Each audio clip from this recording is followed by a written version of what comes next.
O anime já começa naquele clima de pura confusão mental que a gente adora. O nosso protagonista abre os olhos e a primeira coisa que ele sente é que o mundo deu um giro de 180 graus e ele caiu do caminhão da mudança.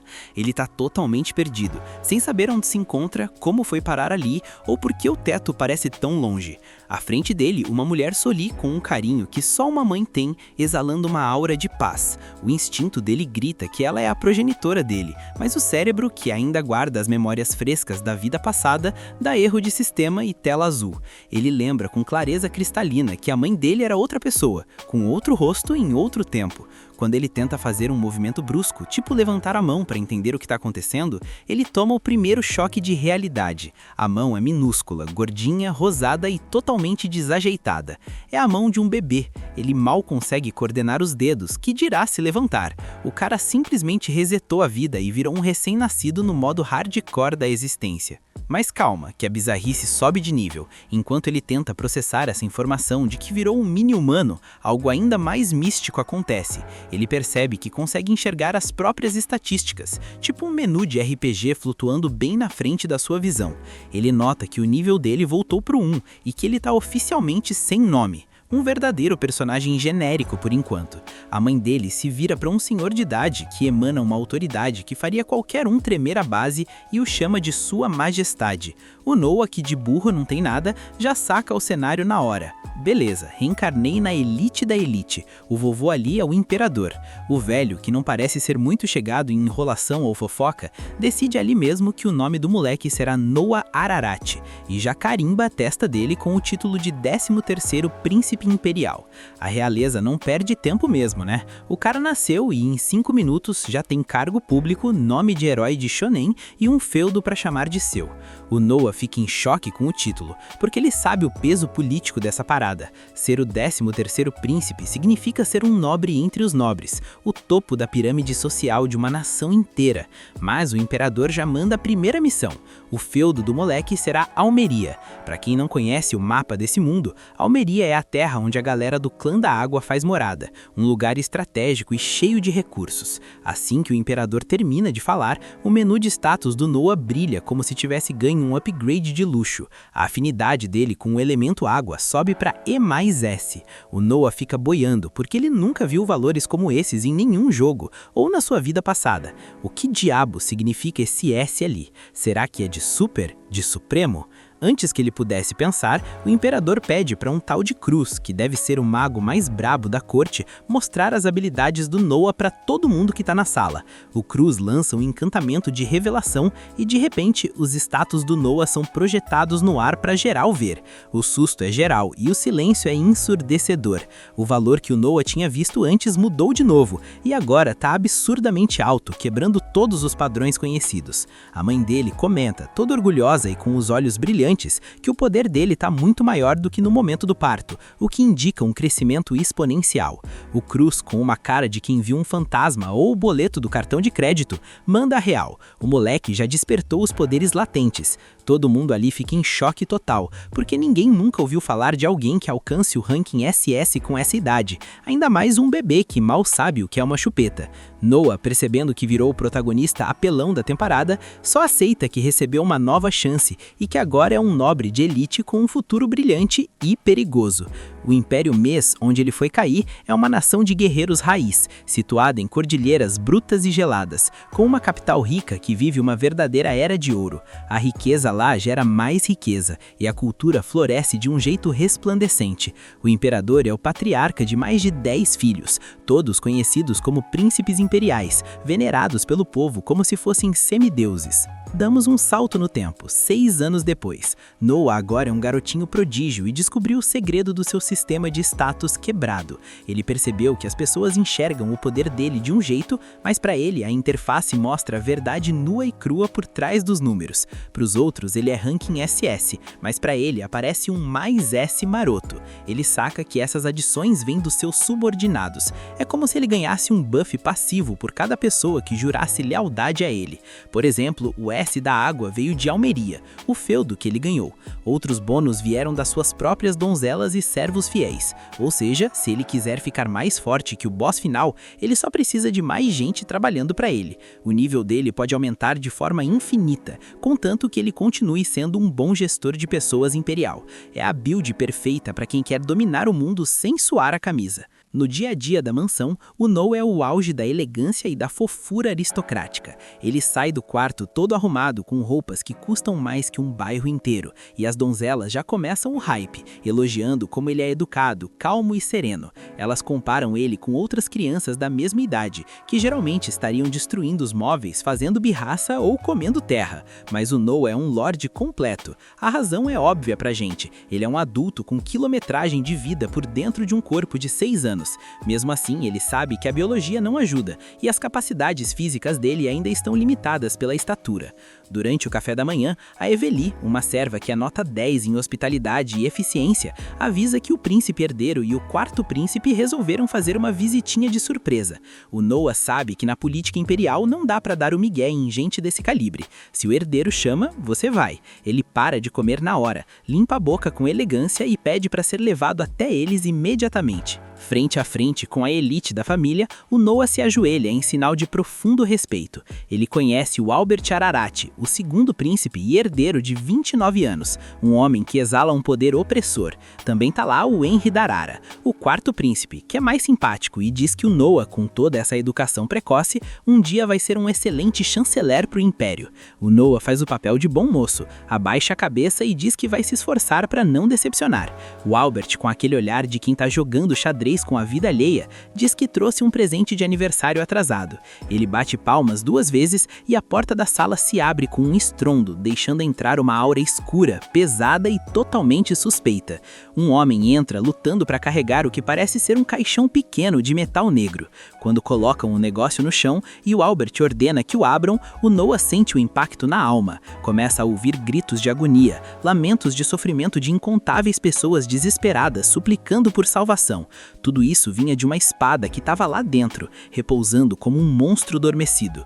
O nome da criança é Leviatã, a espada mágica de água conhecida como a mais forte do Império, mas também a mais amaldiçoada.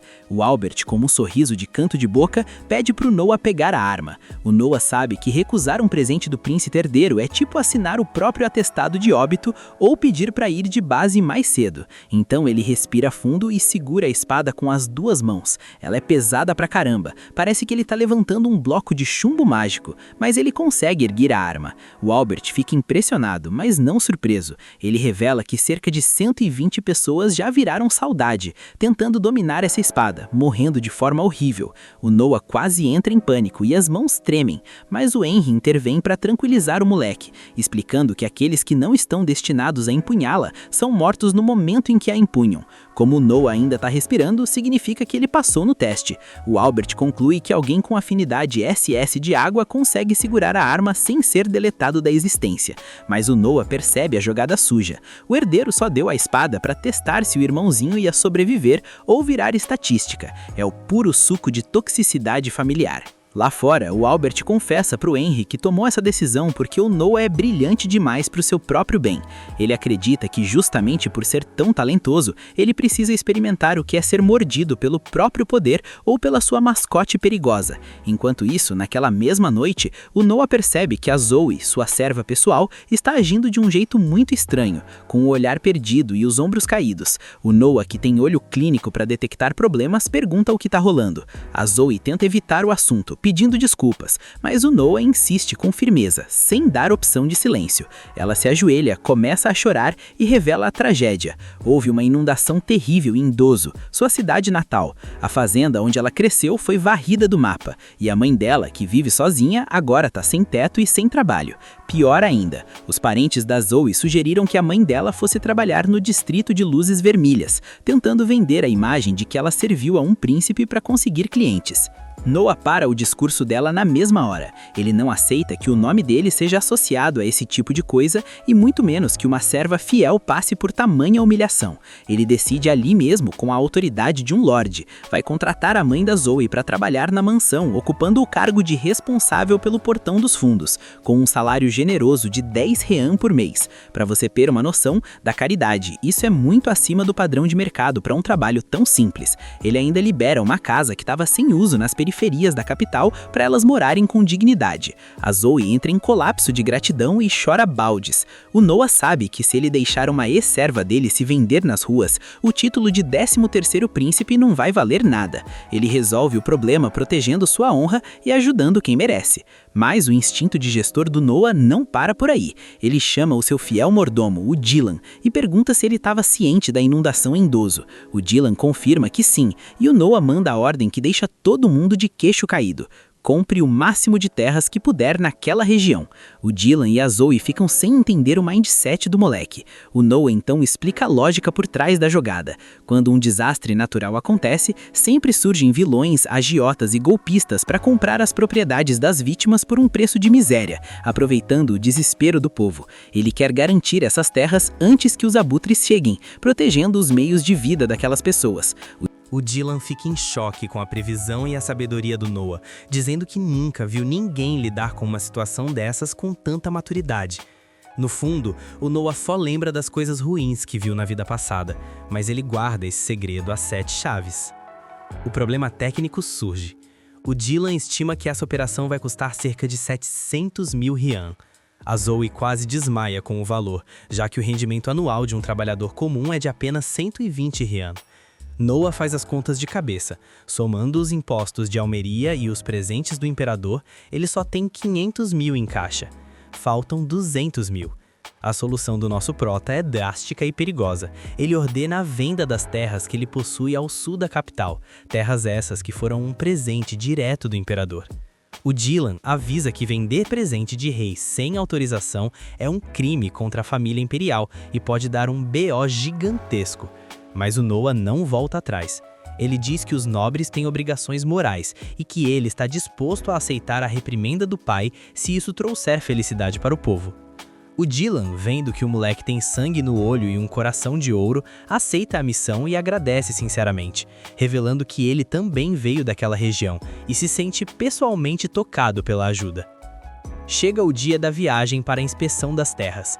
Enquanto o Noah prepara as malas, o Henry aparece para ver como ele está lidando com a espada Leviatã. Noah se ajoelha diante do quarto príncipe e explica que vai para Dozo. O Henry nota o caixão da espada na carruagem e pergunta se ele planeja usar aquela coisa. Noah admite que sente um poder nela, mas que a espada está quieta por enquanto. O Henry então revela o que descobriu nas suas pesquisas. A Leviatã tem vontade própria e é tipo um cachorro raivoso que só obedece quem ela reconhece como mestre absoluto. Ele avisa, seriamente, se você tentar usar essa arma e ela não te aceitar, você morre no ato. Noah saca que a espada é um desafio de vida ou morte, mas ele não recua. Ele parte para Dozo com seus subordinados e, ao chegar lá, vê o cenário de destruição total. A lama tomou conta de tudo.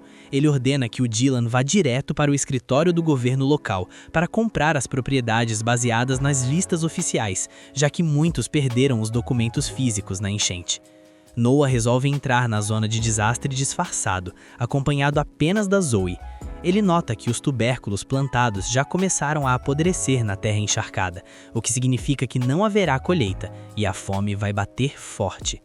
A Zoe tenta impedir o Noah de avançar, dizendo que é perigoso para um príncipe andar naquele lodaçal. Mas o Noah dá um ultimato. Ou você vem comigo agora, ou eu venho sozinho de madrugada. Ela não tem escolha a não ser seguir o patrãozinho.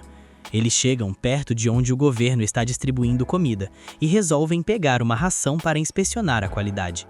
O resultado é revoltante. A sopa é uma água rala, sem gosto, feita com ingredientes de 5ª categoria e quase estragados. Um idoso local diz que eles têm sorte de ter pelo menos aquilo, mas o Noah ferve de raiva por dentro. Ele acha inaceitável que o Império trate seus súditos dessa maneira. É nesse momento de tensão que aparece o Lord Gary, o oficial do governo local responsável pela distribuição. O cara é a definição de corrupção. Ele olha para aquela lavagem no caldeirão e com um sorriso cínico diz que a comida parece estar excelente. O cozinheiro, que também está no esquema, ri e agradece, dizendo que a parte do leão do Lord Gary já está separada na mansão luxuosa. Noah não aguenta mais ver aquela palhaçada e se aproxima do oficial perguntando na lata se ele está desviando os fundos destinados às vítimas. O Gary cai na risada, achando que o Noah é só uma criança atrevida e sem noção. Ele diz que o trabalho dele é duro e que pegar um pedaço do bolo é um privilégio de quem manda. O Noah avisa que chamar ele de criança é um erro fatal e que lucrar em cima da fome alheia é um crime imperdoável. O Gary perde a paciência, desenvanha a espada e ameaça o Noah, dizendo que insultar um oficial é o mesmo que insultar o governante daquelas terras, o tal de Rowan. Noah, com uma calma glacial que assusta, pergunta se Gary quer saber qual é a sentença para os crimes dele. Antes que o vilão pudesse atacar, o Noah decreta: a sentença é a morte. No exato momento em que ele pronuncia a palavra, a Leviatã voa magicamente para a mão dele. Noah sente o peso do poder e declara que se nasceu forte e rico, é seu dever usar esse poder para proteger os fracos.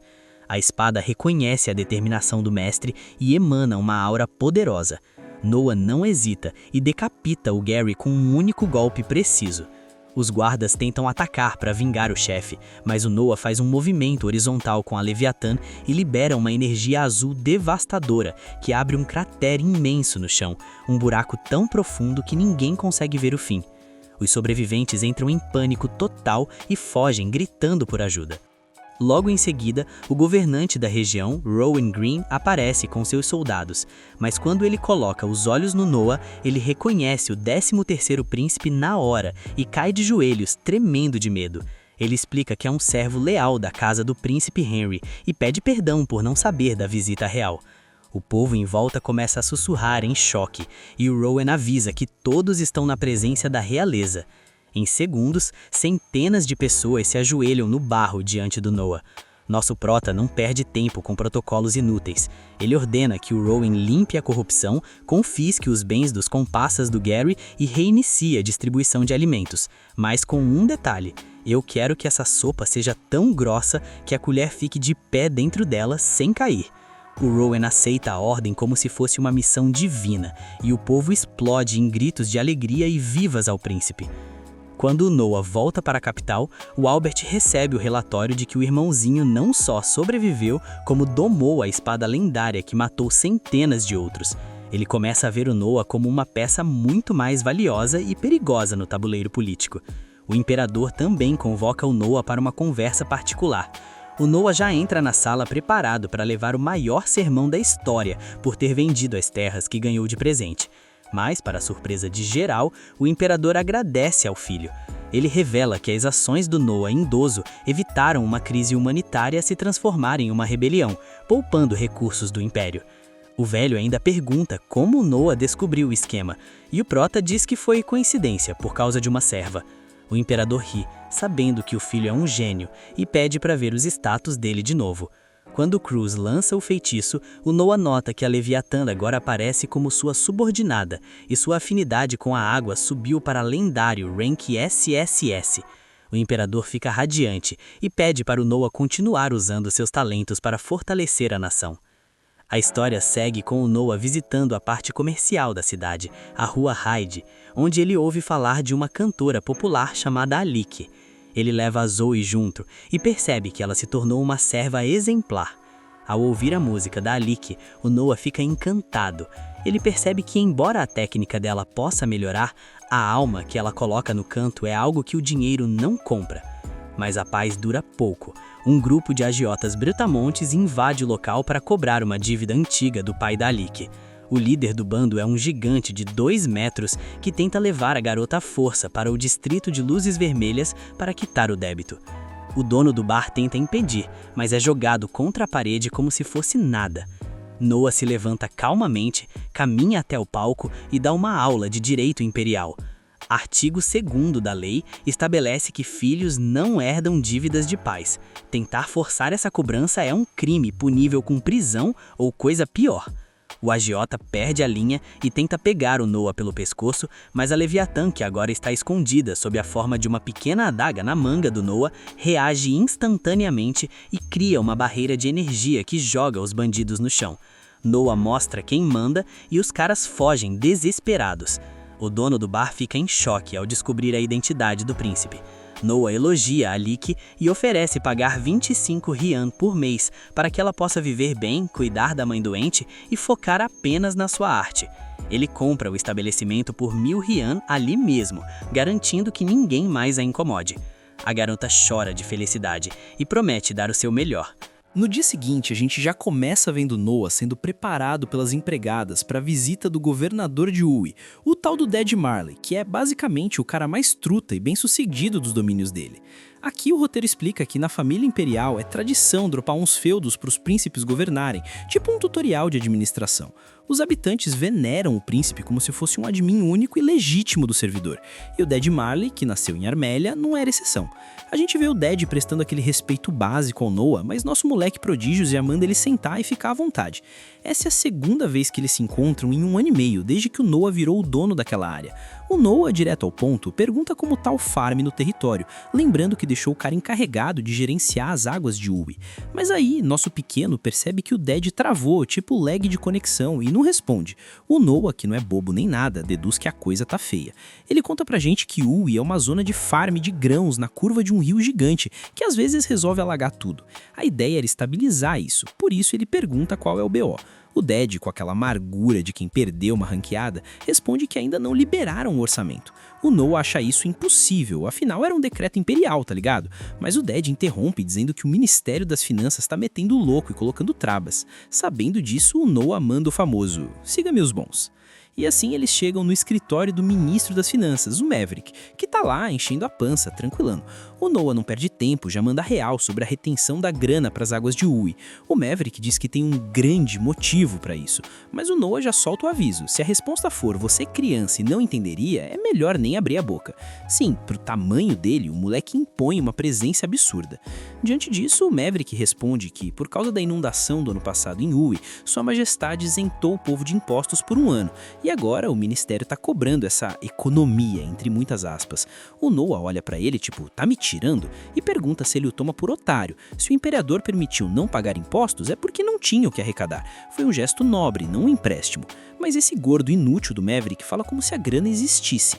O Noah pressiona de novo, perguntando se ele tá sendo feito de palhaço. O Maverick, suando frio, diz que não é isso, e explica que eles não têm o ouro agora. Aí ele fica nervoso e inventa uma desculpa na hora. Diz que estão construindo a residência de verão de Sua Majestade e querem fazer um palácio com vilas em volta, por isso precisam da verba. Só que o Noah sabe que isso é caô e uma ofensa ao imperador.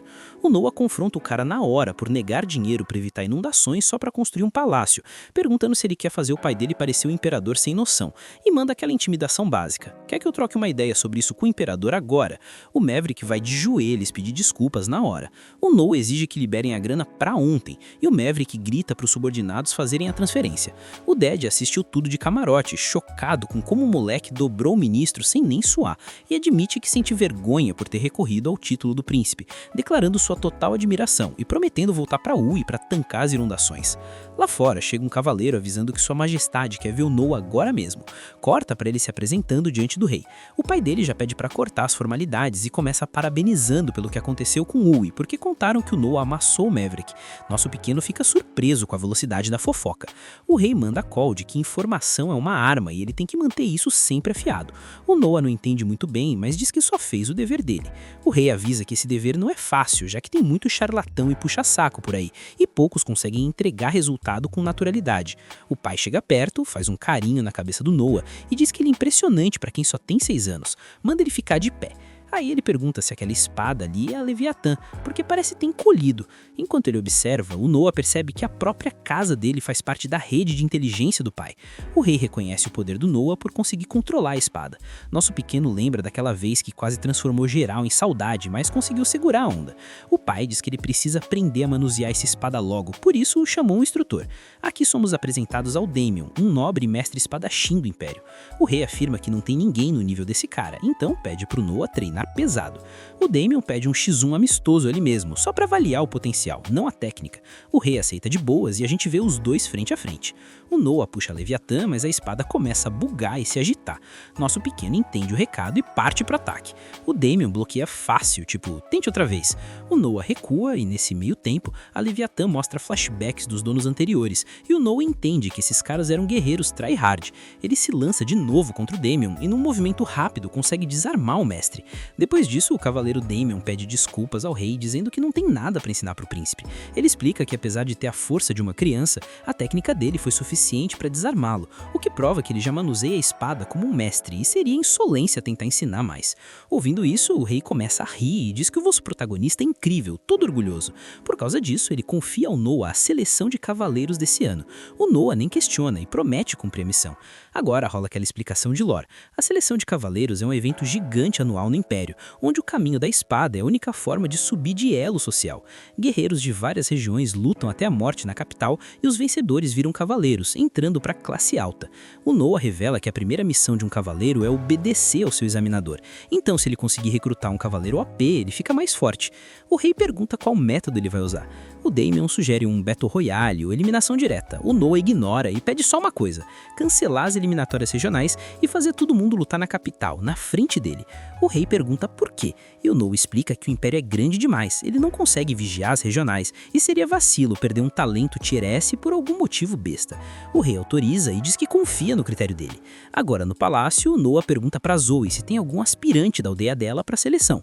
A Zoe confirma, já que pra gente como eles é a única chance de upar na vida. Por isso, todo ano mandam um candidato. O Noah comenta sobre o plano de trazer todo mundo pra capital. A Zoe acha legal, mas fica meio assim. O Noah pergunta qual é a fita. A Zoe responde que é besteira, mas na aldeia dela só mandam um porque a viagem e a estadia custam uma fortuna. Eles fazem vaquinha e mal dá pra um. Ela explica que o candidato carrega o peso das expectativas da vila toda, então é tensão pura. Diante disso, o Noah toma uma decisão. Como ele quer volume e não quer perder talento por falta de grana, ele vai bancar a viagem e a hospedagem de geral. A Zoe diz que o povo ia ficar felizão, mas avisa que isso custaria rios de dinheiro. Mas aqui o Noah mostra que além de governante é empresário e visionário, ou golpista do bem, porque para não gastar construindo alojamento, ele chama o Dylan para investigar quantas casas vazias tem na capital e manda comprar tudo. E se faltar, aí sim constroem um albergue. Também precisam de comida, então ele pede para contatar os comerciantes de confiança. Enquanto isso, ele vai para a cidade, deixando a Zoe maravilhada com o quão incrível é o patrão dela. Depois disso, vemos o Noah com o Byron. O cara passa um orçamento para a seleção com um preço ridículo, que a gente não vê, mas deve ser alto. Mas o Noah diz que isso deixaria o Byron na falência. Mesmo assim, o Byron não tá preocupado, já que é pedido direto do terceiro príncipe. O Noah saca que ele quer algo em troca, porque nenhum comerciante perde grana por amor. Então pergunta logo o que ele quer. O Byron admira a esperteza do moleque. Ele conta que, paralelo à seleção, rola um exame para contratar pessoal no palácio e pergunta que tipo de candidato costuma passar. O Noah deduz o plano. O Byron quer infiltrar uma waifu no palácio para ter acesso rápido a informações. E se o rei curtir a garota e ela virar consorte, o lucro do Byron seria incalculável. O louro fica nervoso e diz que isso é independente, pois já mandou um presente para a residência do Noah. O Noah entende que é um pagamento adiantado e elogia mentalmente a astúcia do cara. Ele aceita, mas com uma condição. A mulher tem que ser interessante para o Noah, assim ele pode interceder por ela. O Byron concorda em buscar uma jovem que agrade. Além disso, ele pede permissão para usar o grasão da casa do Noah no negócio, já que percebeu que não tem aliado melhor. Nosso pequeno aceita que ele vire subordinado, mas avisa: traição é banimento na hora. Já na carruagem, o Noah comenta que com o Byron no time ele ganhou vantagem e pode ficar mais forte. Do nada começa a chover. O Noah nota que o rank dele de água caiu de SS para S e suspeita que deu ruim em Armélia. Ele manda Zoe tocar pro palácio para ver o rei. Chegando lá, o rei confirma que tem algo estranho em Armélia, mas admite que foi só intuição. Nisso chega um súdito avisando que estourou uma revolta em Armélia. Com essa info, o rei pergunta pro Noah qual é o tamanho da treta. O Noah pensa que com o rank de água dele caindo pela metade, parece que o poder foi cortado pela metade, mas na real é só uma fração. Então ele infere e diz pro rei que é uma revolta pequena.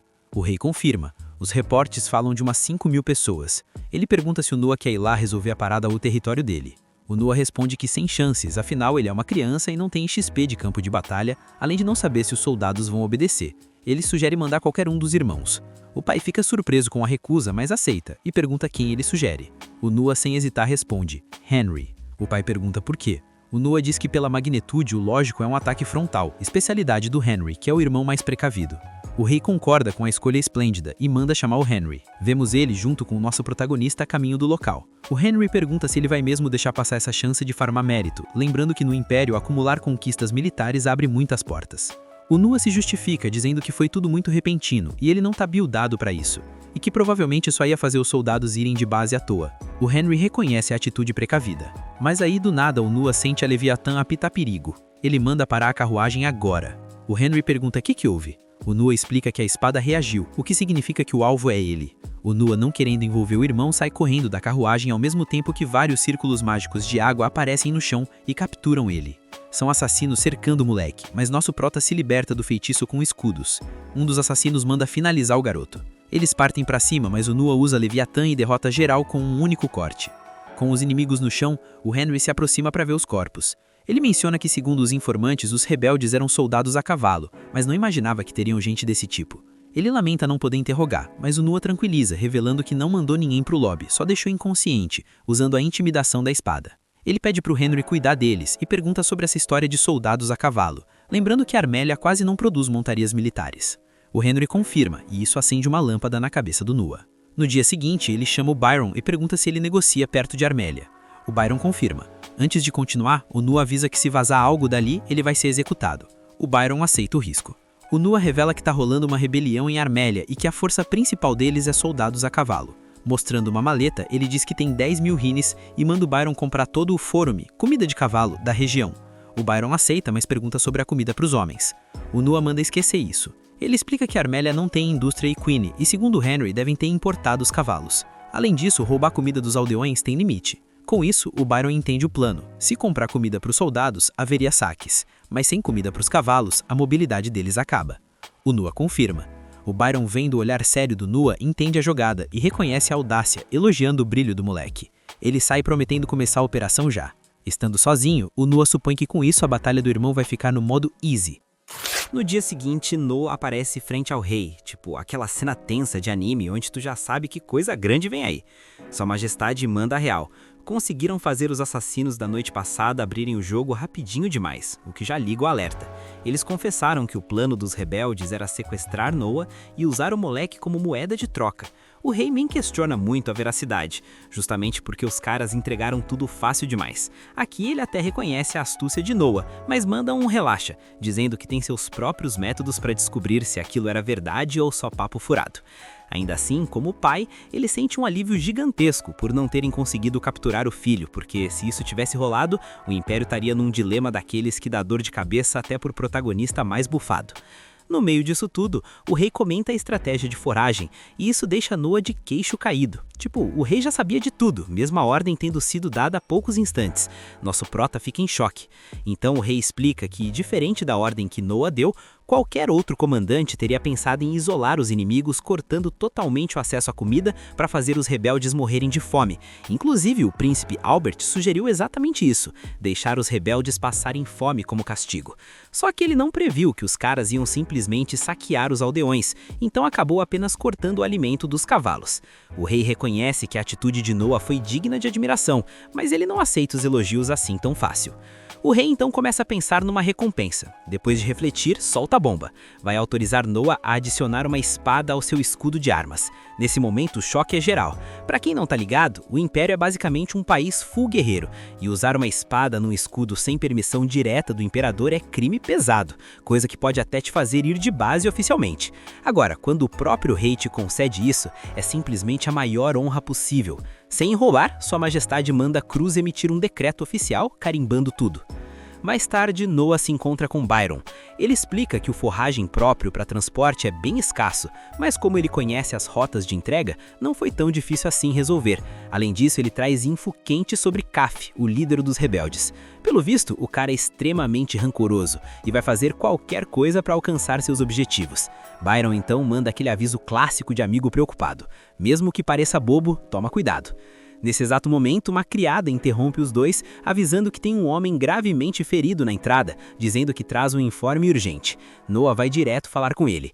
O cara se apresenta como capitão de um esquadrão do distrito de Adora, em Armélia, e já chega soltando caos. Estourou uma revolta em Armélia. Ele não conseguiu apoiar seu superior e desertou só para vir avisar. Noah agradece verbalmente, até porque, ele já sabia disso. Ainda assim, ordena que cuidem dos ferimentos do capitão e mande entregar 1000 moedas de rines como recompensa. Isso deixa Byron completamente bugado. Depois, a sós, ele pergunta por que Noah fez isso, já que aquela informação não servia para mais nada. Noah admite que ele tem razão, mas diz que o simples fato do cara ter arriscado a própria vida para avisar já merece recompensa. Byron pensa um pouco e acaba concordando. Mais tarde, já em seu escritório, Noah tá lendo tranquilamente um livro, quando Soi entra cambaleando e cai no chão, completamente abalada. Ele corre para perguntar o que aconteceu. Soi mostra uma bolsa com 500 rines e revela que um desconhecido deu aquilo para ela. O sujeito disse que essa seria a recompensa se ela conseguisse fazer Noah beber um frasco de sonífero.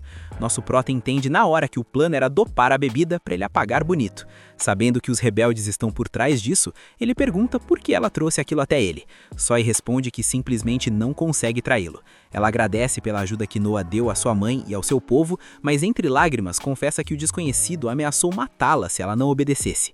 Mesmo assim, incapaz de trair Noah, ela veio entregar as moedas e o sonífero. Noah fica em silêncio, tenta entender tudo e escreve uma nota. Em seguida, ele decide recompensar Soi.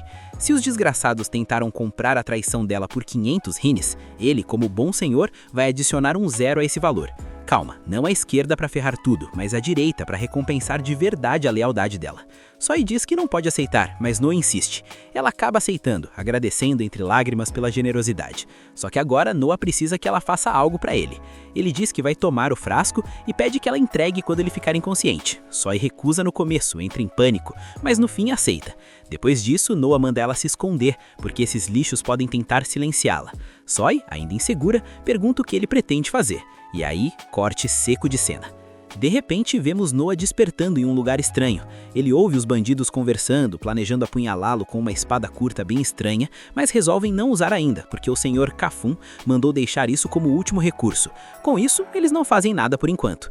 Noah entende tudo sem nem precisar pensar muito. Ele percebe que está amarrado de pés e mãos, então puxa a espada que tinha escondido na orelha, sim, na orelha, e como também não tiraram seu anel, e usa isso para cortar as cordas. Só então ele nota que está na parte traseira de uma carruagem.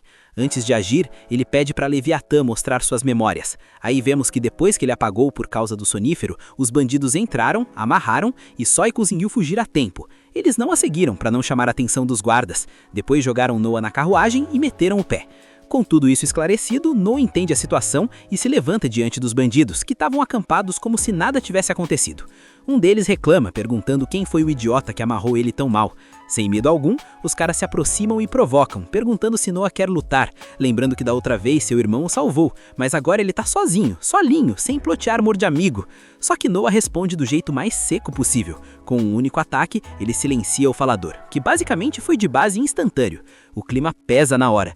Ele diz que eles são só perda de tempo, porque se deixou sequestrar, achando que ia conseguir informações valiosas, mas no fim das contas, eles não passam de peões descartáveis. Furiosos, todos os bandidos sacam suas espadas e partem para cima dele. Noah simplesmente não se segura mais e vai passando todo mundo um por um, fazendo geral virar saudade sem cerimônia. Quando a poeira baixa, ele vê Zoe chegando acompanhada dos guardas. Noah já pergunta na lata por que ela veio, lembrando que tinha mandado ela se esconder. Zoe responde que ficou preocupada com ele e resolveu vir só por precaução.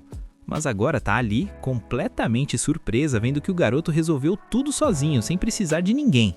Nesse momento, Noah pede pro cavaleiro que tá no comando não encostar nos bandidos, porque aqueles ali também são cúmplices dos anteriores.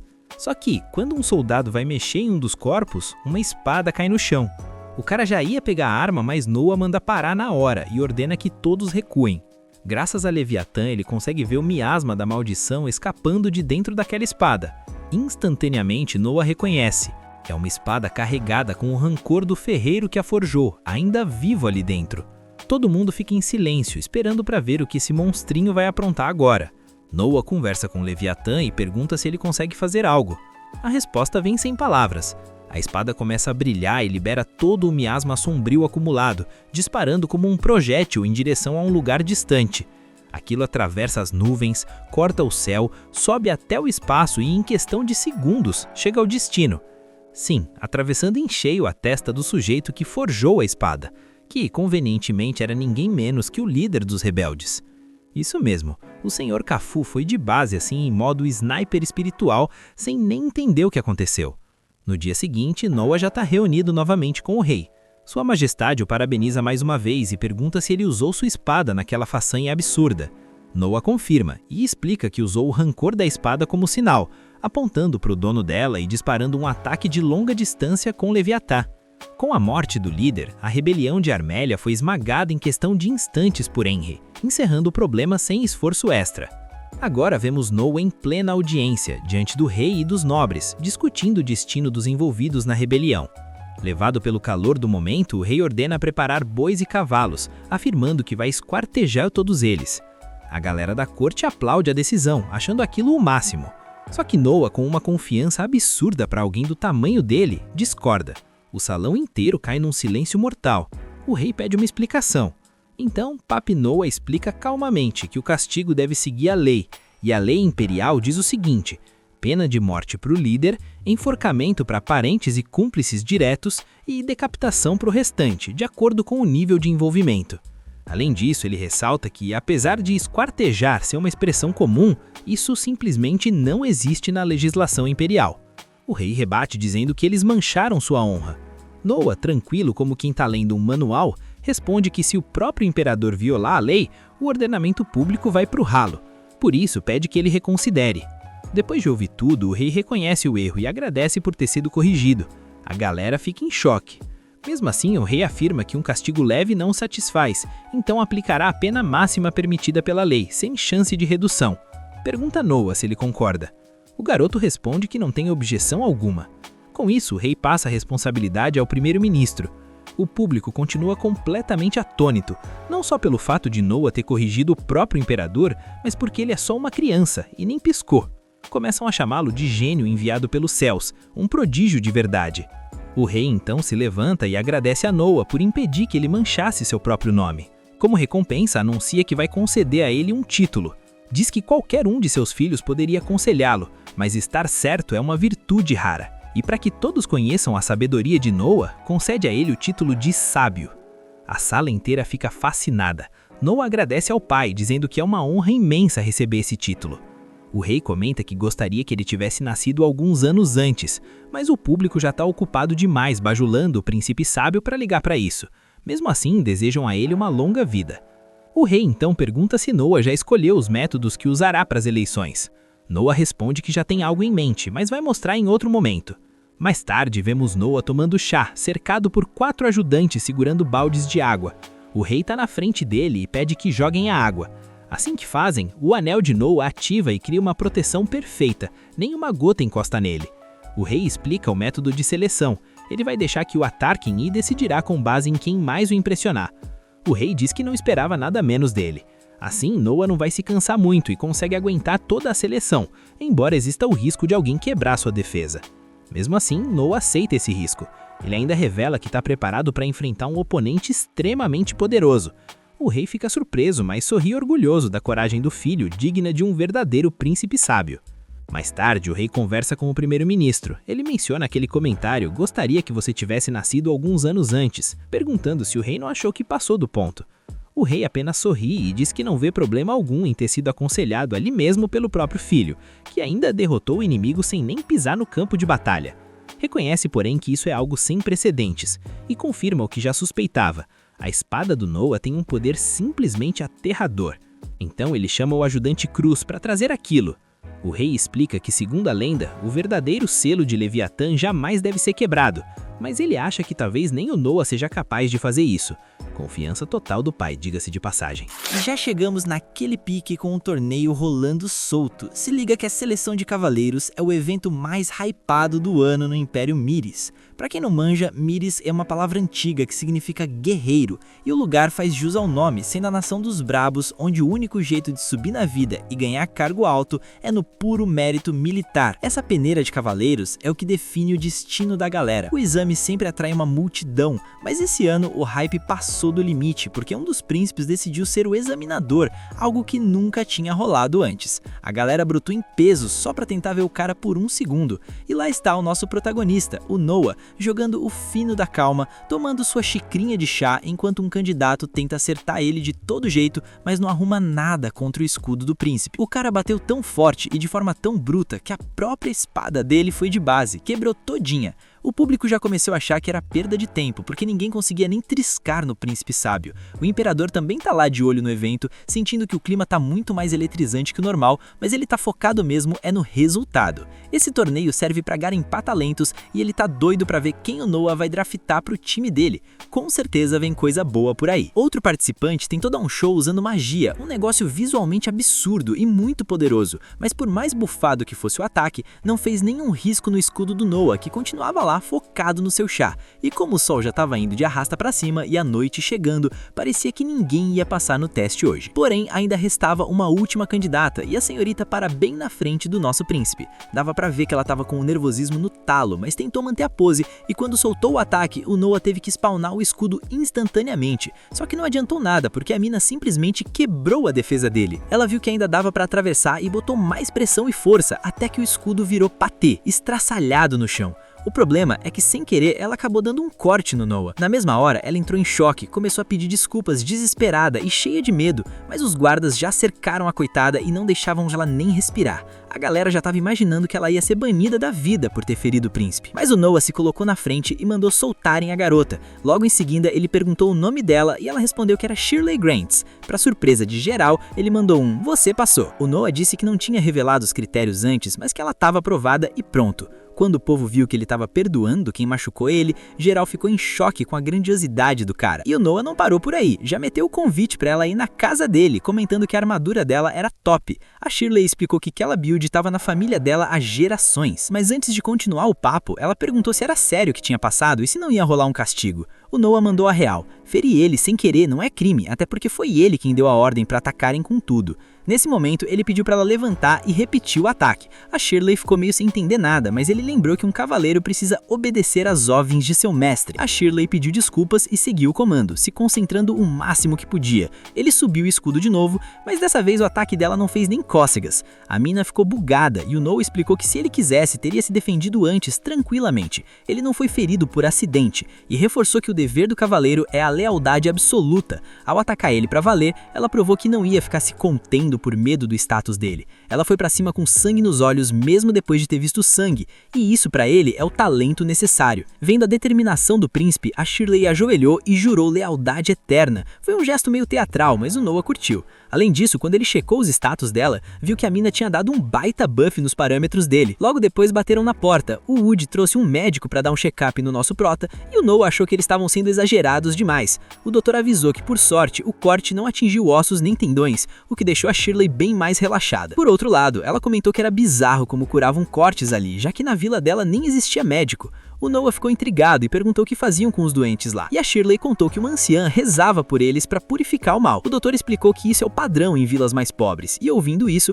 o Noah perguntou se para ser médico precisava começar como aprendiz. O cara confirmou, e então o Noah deu a primeira missão para Shirley. Ela teria que buscar as crianças mais esforçadas da vila dela para que o Wood as treinasse como aprendizes. E como ele é o príncipe, não teve nem como o doutor recusar. O Noah ainda avisou que ia pagar todos os gastos, porque queria formar médicos para cuidar da galera da vila. A Shirley ficou tão grata que só faltou beijar o chão, mas o Noah lembrou que agora ela é uma cavaleira e cavaleiros não fazem essa reverência. Ele já sacou que vai ter que ensinar etiqueta pra ela. Depois disso ele se despediu e na manhã seguinte vemos a Shirley já se preparando, toda orgulhosa por agora fazer parte da elite dos cavaleiros. Quando ela tava descendo, deu de cara com a Zoe, que perguntou se ela tinha dormido bem. A coitada admitiu que não conseguiu pregar o olho porque não estava acostumada com tanto luxo. Ela percebeu que até a casa dos servos do príncipe era nível mansão. Enquanto elas caminhavam, encontraram um grupinho de servas num papo super animado. A Zoe perguntou qual era a fofoca e descobriu que elas estavam lá, todas iludidas, fantasiando sobre quem seria a sortuda que ia casar com o senhorito Noah. A Shirley tenta meter aquele migué de que o Noah só tem 6 aninhos de idade,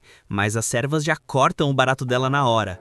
Elas explicam que no Império o sistema é bruto. Os outros príncipes casaram tudo bem antes de atingirem a maioridade, que é os 15. Por causa disso, as fofoqueiras de plantão já estão num hype absurdo, fantasiando com as princesas e garotas mais bonitas de outros impérios que poderiam fechar esse chip. Lá em Armélia, por exemplo, o boato é que tem uma menina da família Anjo que seria a dupla perfeita para o nosso patrão. A Zoe acha isso uma falta de respeito sem tamanho, mas outra menina manda o papo reto. Isso só mostra o quanto o príncipe é popular, tipo um idol de K-pop medieval. O negócio tá tão louco que não para de abrir café na rua em frente à mansão, e o lugar vive lotado de mulheres esperando o Noah dar as caras, só pra ver se ele nota elas. Elas lembram que a Evelyn sempre fala que não existe príncipe mais gente boa que ele no mundo, então é óbvio que a popularidade dele ia estar no teto. Aí as meninas começam a aloprar a Zoe, porque ficaram sabendo que ela começou a treinar magia no off, e já sugerem que ela tem alguma intenção oculta com isso, querendo se destacar pro mestre. A coitada diz que só quer ser útil e servir bem o Noah, mas fica com tanta vergonha que sai fora na mesma hora, o que as outras acham a coisa mais adorável do mundo. Mais tarde, chega um representante dos cavaleiros com o relatório final do evento deste ano. O cara avisa que os novos recrutas são de um nível absurdo e que a Ordem dos Cavaleiros está super agradecida pelo Noah ter dado essa força. Mas o nosso prota é recíproco e manda que é isso, vocês que fizeram um trabalho pesado de gestão. Ele pede pra Shirley escoltar o convidado até a saída, e quando o cara já tá saindo, ela faz aquela reverência caprichada e agradece por ele ter vindo. O cavaleiro racha o bico e explica que não precisa dessa formalidade toda, porque agora eles são companheiros de armas, parças de guerra. Ele até comenta que o príncipe provavelmente mandou ela fazer isso, só pra ela aprender como as coisas funcionam na prática. Como o cara é veterano, ele deixa um conselho de ouro pra ela. Você nunca vai quebrar a cara se for sempre leal a esse príncipe. Ele bota a maior pilha pra ela se esforçar ao máximo, e a Shirley volta pro posto com sangue fervendo de motivação. Quando a noite cai, o Noah decide fazer uma festinha para comemorar o sucesso da seleção de cavaleiros. A Alec tá lá soltando o vozeirão, e como sempre, a voz dela soa incrível, enquanto nosso prota recebe os parabéns do Alan e da filha dele. A Shirley tá parecendo criança que se perdeu na Disney, olhando para cada canto da festa chocada, porque aquele mundo de luxo é totalmente novo para ela. O Noah já manda o Alan e a filha irem aproveitar o rolê e não perderem tempo ali puxando o saco dele. Mas antes de saírem, ele solta o código. Diz que ali só tem comerciante que tem esquema com a casa dele, então eles já sabem o que fazer para movimentar os negócios. O Alan saca a malandragem na hora e já entra em ação. Nesse momento, a Alec termina a performance e geral começa a aplaudir. O Noah fica todo orgulhoso vendo que a build de cantora dela tá evoluindo rápido. Mas aí a Zoe aparece com uma carta na mão. Ela tá com uma cara de preocupação, dizendo que nem sabia se devia entregar aquilo, mas que estava endereçada direto pro protagonista. O Noah já vai pro canto conferir o que é. As meninas ficam tensas porque não tem nada escrito no envelope e pedem pra ele ter cuidado porque podia ser uma armadilha ou qualquer coisa perigosa. O Noah tranquiliza elas, porque sabe que com o Leviatã ativado, nada passa despercebido. Quando ele começa a ler, o semblante dele muda e a preocupação bate forte. Parece que ainda tem uns rebeldes teimosos em Armélia tramando alguma doideira. Os caras não se renderam e o Noah não faz ideia do que eles planejam. Mas ele percebe que quem mandou a carta foi o mesmo soldado da última vez, aquele que avisou da rebelião, e o cara se infiltrou no meio dos inimigos para investigar. A Zoe lembra do cara, dizendo que ele parecia admirar muito o Noah, e o prota confirma. Elas ficam impressionadas que o soldado foi por conta própria fazer esse serviço de espionagem, mas o Noah avisa que isso é perigoso demais. Se passar por espião sem ter treinamento, é pedir para virar saudade se for descoberto. Sabendo que o Henry tá naquela área, o Noah manda um mensageiro urgente para tentar parar o cara o quanto antes. Ele faz a Zoe preparar tudo na pressa, mas na manhã seguinte chega outra carta que ele lê com um aperto no coração. O Noah fica mauzão porque do jeito que ele previu, o soldado foi pego e os caras começaram a torturar ele sem dó. Se ele tivesse confessado rápido, teria ido de base logo e parado de sofrer, mas o cara foi tão fiel ao Noah que não abriu o bico por nada, o que fez os rebeldes serem ainda mais brutais na tortura. A unidade do Henry conseguiu fazer o resgate, mas o soldado está inconsciente entre a vida e a morte, e o Noah se sente o culpado direto por isso. A Shirley fala para ele não pensar assim, que ele não tinha o que fazer, mas o Noah manda o papo reto. Se ele tivesse a informação antes, podia ter evitado essa tragédia. Ele lembra do que o pai ensinou, que informação é uma arma, e ele precisa começar a usar isso direito. Ele já manda a Zoe ligar para os contatos em Armélia e avisa que não quer economizar nada, quer os melhores médicos, os remédios mais caros e o que for preciso para não deixar o cara morrer. Por dentro, o Noah reflete que sacrificar uma vida leal por um dado qualquer não vale a pena nunca. A Shirley fica ali, só sacando como o coração do príncipe funciona.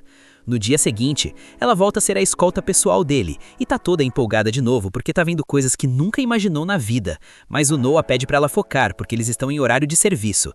O plano do nosso herói é comprar um presente pro Henry, pra agradecer pela ajuda com a revolta e pela carta. Eles vão numa loja de antiguidades e o dono traz um monte de bugiganga rara e artefatos novos pro Noah avaliar.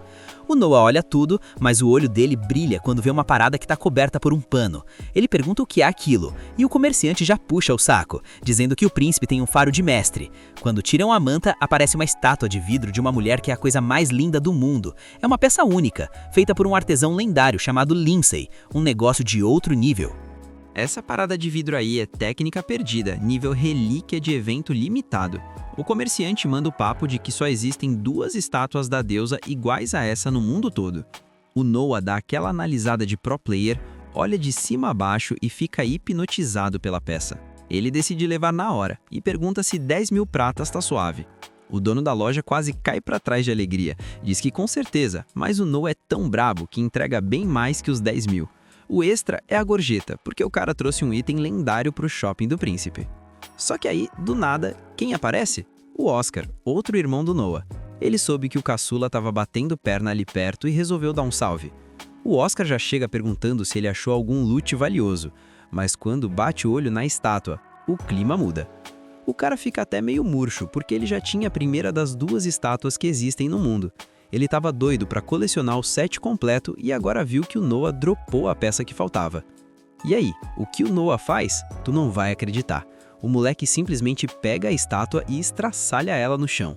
O barulho do vidro quebrando deixou geral em choque. Tipo, que raios você acabou de fazer, doido? O Noah, tranquilão, diz pro comerciante relaxar, ficar com o dinheiro e ainda solta mais um bônus pelo transtorno. A única condição? O lojista tem que espalhar o boato na Rua do Cobalto, onde a galera dos tesouros se junta, que a segunda escultura apareceu, mas foi de base e quebrou. O Oscar fica de queixo no chão, mas logo saca a jogada de gênio.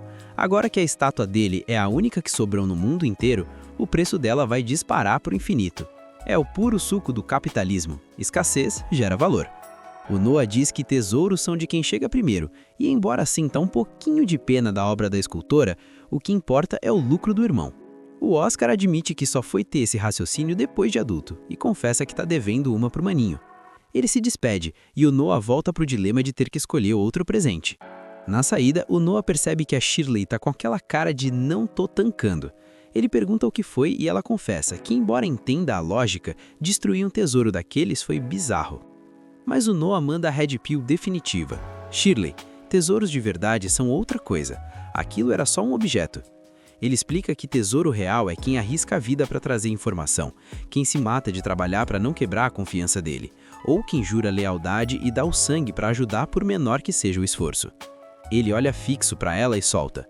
Os verdadeiros tesouros são as pessoas. Você, por exemplo, é um dos meus tesouros.